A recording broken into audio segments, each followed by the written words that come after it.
you about dopamine. Dopamine's a neurotransmitter that your brain cells use to communicate with each other. And if you've heard about dopamine, it's probably because of its dodgy reputation. You know, dopamine is the neurotransmitter of hedonism, of reward. It's the thing that makes us like sex, drugs, and rock and roll a little bit too much.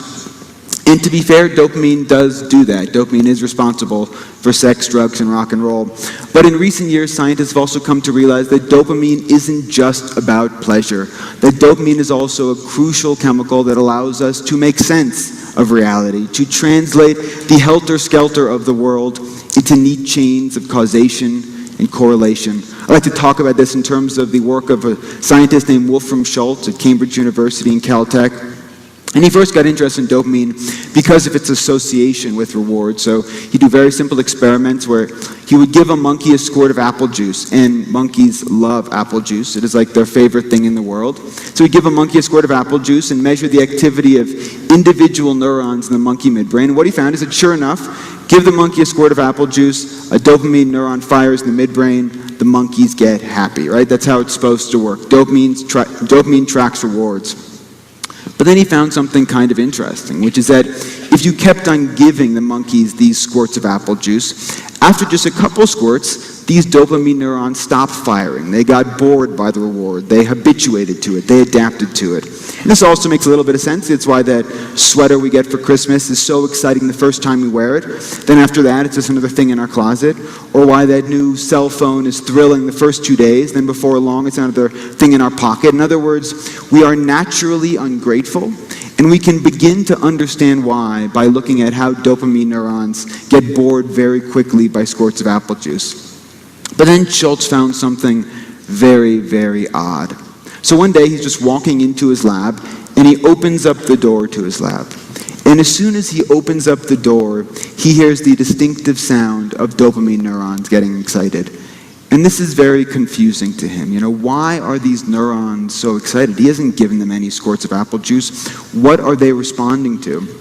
That's when he thinks, well, maybe these neurons know that every time I open the door, that in just a few minutes, the experiments will begin, that I will start giving them squirts of apple juice. Maybe this is an expectation of reward. So he sets up this simple experimental protocol where he would ring a bell and give the monkeys a squirt of apple juice. And sure enough, after just a couple trials, these dopamine neurons stopped firing in response to the apple juice and started firing in response to the bell.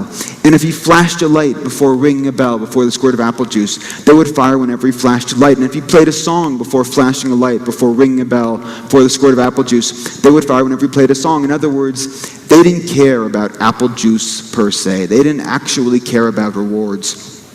Instead, they wanted to find the first event in time that predicted the arrival of the reward. They wanted to find the pattern that led up to the apple juice. Now the question becomes, how do these cells get so smart? How does this little circuit actually figure out the lights and the bells and the apple juice?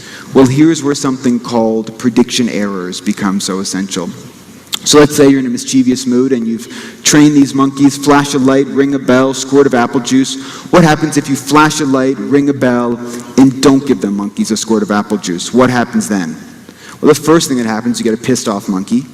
It's expecting its delicious squirt of apple juice, but nothing arrived. It's a little annoyed. But you see at the level of these neurons that they fire off this characteristic signal called a prediction error signal, which is their way of saying, oops, we made a mistake.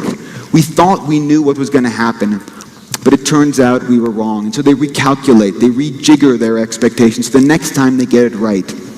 That's what they're always trying to do. They're always trying to minimize the gap between what they expect, between their predictions and their prediction errors. This turns out to be an incredibly efficient way to make sense of the world. In fact, it's so efficient that computer scientists are now using the same basic prediction error algorithm, the software running on our 3 pounds of wet meat right now, to program cell phone towers, banks of elevators, to make sense of the stock market. The best backgammon player in the world